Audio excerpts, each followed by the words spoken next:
Spain में अख खोलींदड़ दुनिया के अज़ीम तरीन मुसवर मुजस्मे साज़ पिकासो के टाइम मैगज़ीन 1998 ईस्वी में सदीअ जे सभ खां मशहूर शख़्सियत करार ॾींदे लिखियो त उन खां अॻु को बि आर्टिस्ट एतिरो मशहूर कोन थियो जेतिरो पिकासो थियो आहे।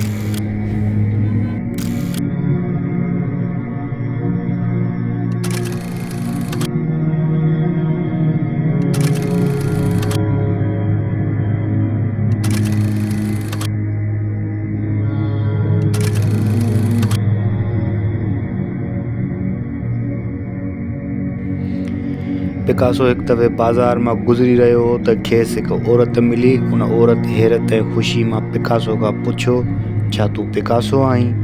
पिकासो मुर्की वराणियो, हा मां पिकासो आहियां।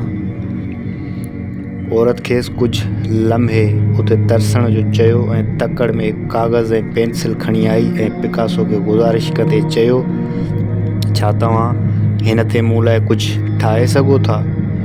उहा मूं वटि अव्हां जी यादगार हूंदी। पिकासो उते बीठे बीठे कुझु लम्हनि में उन काग़ज़ ते खेसि हिकु ख़ूबसूरत ड्राइंग ठाहे ॾिनी ऐं चयो, हीउ वठो मुंहिंजे तरफ़ां 5 लख जे फनपारे जो तोहफ़ो।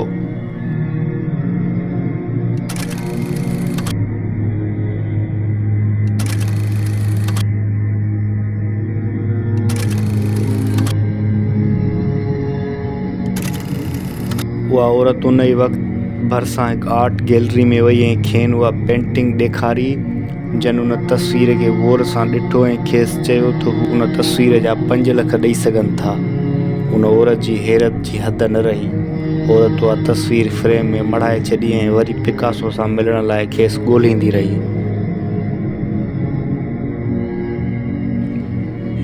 नेठि हिकु नुमाइश में पिकासो मिली वियो। औरत खेसि चयो, मां अॼु ताईं हैरान आहियां त अव्हां बीठे बीठे कुझु मिंटनि में मूंखे जेका तस्वीर ठाहे ॾिनी उन जी क़ीमत 5 लख थी सघे थी? पिकासो खेसि वराणियो, हा मोहतरमा, अव्हां लाइ खणी उहे कुझु मिंट हूंदा, पर मूंखे उन मक़ाम ते पहुचण लाइ पूरा 30 साल लॻा आहिनि। उहा क़ीमत उन्हनि कुझु मिंटनि जी न, पर गुज़िरियल 30 सालनि जे तजुर्बे जो निचोड़ आहे।